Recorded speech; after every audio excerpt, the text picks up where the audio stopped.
operational efficiency, just to move on to that second bucket, I think the easiest way to think about this is the hours that are spent.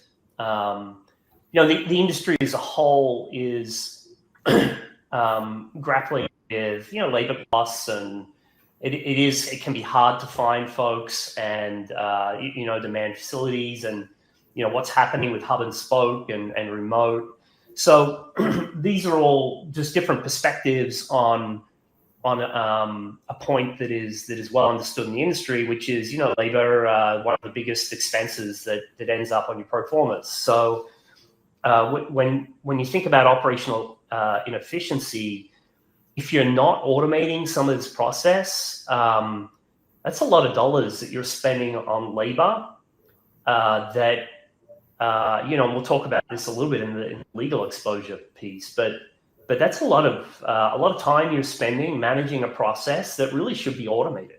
And when we see folks automate this, all of this manual cycle, I mean, they can free up 30-40% of their DM's times, right? So if you think about, especially for you guys, as you're scaling dramatically, this allows you to sort of keep your ratio of facilities to DMs much lower, which gives you competitive advantage, right? So that efficiency piece is critical. And then the third bucket that folks maybe you're aware of, but perhaps don't really internalize the full extent of the risk and exposure. You have one mess up, and the DOJ comes after you. I mean, that's $75,000 a pop, right? So if that's 3 tenants or 4 tenants, it starts adding up pretty quick.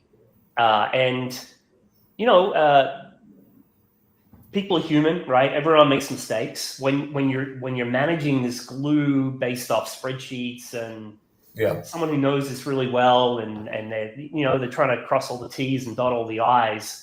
I mean, it's never going to do as good a job as if you have an automated system that is consistent and repeatably applying your business's preference around some of this risk appetite and what is the absolute compliant limit around some of these timings. So